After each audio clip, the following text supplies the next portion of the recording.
India times में आपका स्वागत है। मैं हूं आपके साथ मुनव्वर आलम। तलाक बिल आज लोकसभा में पेश हुआ और इसी तलाक बिल को लेकर के सदन में कई तरह के हंगामे हुए, कई तरह की जोरदार तकरीरें हुई और कुछ ऐसी नोक झोंक वाली भी बातें हुई जिसे देख करके शायद आप भी थोड़ा सा इंजॉय कर लें। उन्हीं तकरीरों में से, उन्हीं नोक झोंक में से एक है सपा के सीनियर लीडर आजम खान की तकरीर। उन्होंने अपनी तकरीर की शुरुआत एक शेर के साथ की। शेर में उन्होंने मुख्तार अब्बास नकवी को संबोधित किया। संबोधित करते हुए उन्होंने कहा कि तू इधर उधर की न बात कर, ये बता कि काफिला लुटा क्यों। ये शेर उन्होंने मुख्तार अब्बास नकवी के लिए कहा था। उस वक़्त ऑनरेबल स्पीकर यानी कि ओम बिरला वहां पर मौजूद नहीं थे। उनकी जगह पर अध्यक्षता कर रही थी बीजेपी की सांसद रमा देवी। रमा देवी ने इस शेर को सुनते हुए उन्होंने कहा कि आप भी इधर उधर देख करके बात मत कीजिए, आप मुझे देख करके बात कीजिए। सपा के सीनियर लीडर आजम खान ने कहा कि मैं तो आप ही को देखूंगा और आपको देखता ही रहूंगा और जब तक कि आप शर्मा ना जाए। ये बात उन्होंने कहा। इसी बात को लेकर के सदन में हंगामा मच गया। सदन के जितने भी बीजेपी के लीडर वो सारे के सारे माफ़ी मांगने पर जोर देने लगे। उन्होंने कहा कि आजम खान को चाहिए कि इसके लिए इस तरह के जो अल्फाज उन्होंने इस्तेमाल किए हैं इसके लिए माफ़ी मांगनी चाहिए। इसीलिए हंगामा पूरी तरह से बर्पा हो गया। इसी बीच ओम बिरला यानी कि ऑनरेबल स्पीकर वहां पर आ गए। उन्होंने हंगामा को संभाला और संभाल करके उन्होंने बीजेपी के सांसदों को फटकार भी लगाई। उन्होंने कहा कि आपके पास अक्सरियत है, इसका मतलब ये नहीं होता है कि आप जो चाहे वो करें। रविशंकर प्रसाद जो कि सीनियर बीजेपी के लीडर हैं, उन्होंने भी कहा था कि मैंने 19 साल की अपनी कैरियर में, अपने पॉलिटिक्स के कैरियर में मैंने ये नहीं देखा कि सदन में बैठी एक औरत की इस तरह से बेइज्जती की गई। इसीलिए आजम खान को चाहिए कि वो माफ़ी मांगे। रविशंकर प्रसाद जो कानून मंत्री उन्होंने कहा था। ऑनरेबल स्पीकर ने कहा आजम खान को, उन्होंने ये हिदायत दी कि अगर आपको लगता है, आप एक वरिष्ठ नेता है, आपको लगता है कि आपने कुछ गलत कहा और आपके अल्फाज से किसी को तकलीफ पहुंची हो तो आप अपनी बात की वजाहत कीजिए, उसके बाद अपनी तकरीर की शुरुआत कीजिए। लेकिन आजम खान ने जैसे ही अपनी बात की वजाहत शुरू की और ये कहा कि मैंने जो बात कही है अगर इसकी वजह से किसी को तकलीफ हुई है तो ये मेरा इंटेंशन नहीं था। जो रमा देवी जी हैं वो मेरी बहन है, उन्होंने ऐसा कहा। लेकिन बावजूद इसके हंगामा पूरी तरह से बरपा रहा, हंगामा मचा हुआ था। इसी वजह से आजम खान बिना स्पीच दिए ही वो निकल करके चले गए। ये वीडियो देखिए। 10 मिनट टाइम बर्बाद किया। मुख्तार साहब चले गए हैं, कुछ अच्छे माननीय अध्यक्ष महोदया मुख्तार साहब चले गए हैं, कुछ अच्छे शेर सुनाए थे। मैं चाहूँगा कि कता सुने जहाँ भी हों। तू इधर उधर की न बात कर, ये बता के काफिला क्यों लुटा।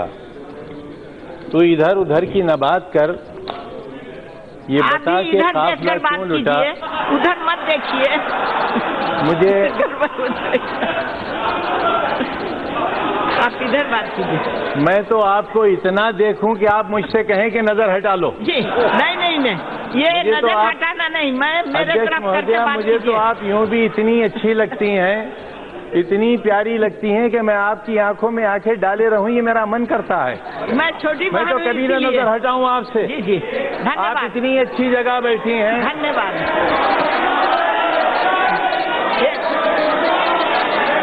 ये बोलने का तरीका नहीं है। आप ये बात ये सब निकालिए रिकॉर्ड में से। मेरी आप अध्यक्ष हैं, सम्माननीय हैं, बहुत प्यारी हैं, मेरी बहन है आप, मेरी बहन है आप, प्यारी बहन है आप, क्यों ऐसी बात करते हो। अध्यक्ष जी, आजम खान जी, क्या आजम खान जी, आप बहुत वरिष्ठ। तू इधर उधर की ना बात कर, आपका क्षेत्र में काफी अनुभव रहा है। बता के आप ये शब्द वापस ले लीजिए, ये ठीक नहीं है। ये शब्द जो आपने बोला वो ठीक नहीं है, वापस ले लीजिए।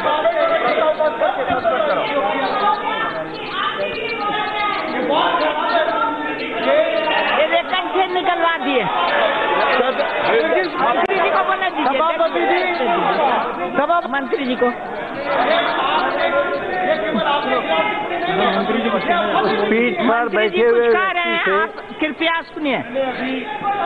माननीय सांसद महोदय को सुना है, उनका उस हाउस का इस हाउस का लंबा अनुभव है, विधानसभा उत्तर प्रदेश का भी अनुभव है, वहां वो वजीर भी रहे हैं। सदर को, चेयर को कैसे एड्रेस करते हैं उनको अच्छी समझदारी है।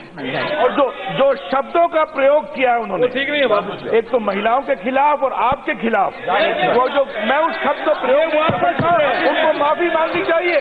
सिर्फ रिकॉर्ड नहीं काम करेगा, हिम्मत से अपोलोजाइज, माफी मांगिए, अपोलोजाइज, उनको माफी मांगना चाहिए। जवाब दीजिए, आप माफी मांगिए जिस चीज को।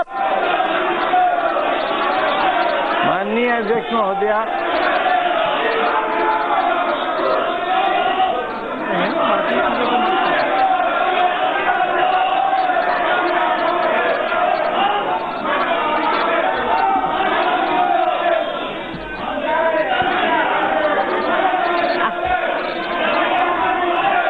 अब माफी मांग लो भाई। स्पीकर साहब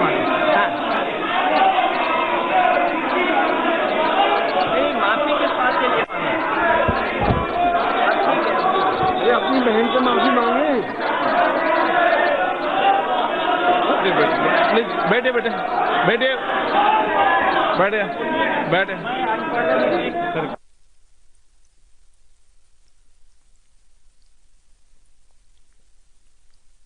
माननीय सदस्यगण, मैं आपसे आग्रह कर रहा हूं, आप वरिष्ठ सदस्य हैं। नो, गलत नहीं, गलत है, जो भाषा गलत है टोका है, गलत है।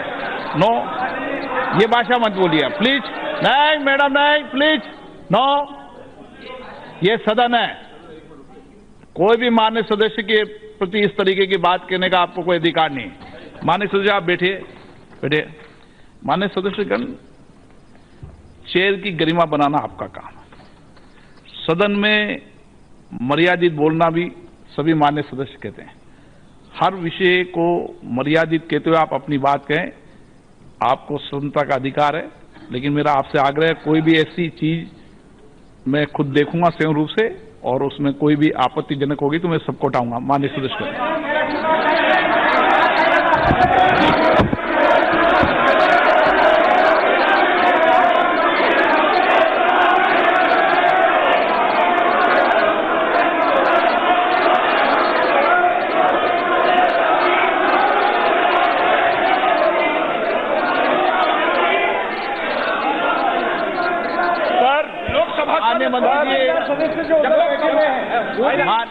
माननीय सदस्य प्लीज बैठिए। सर,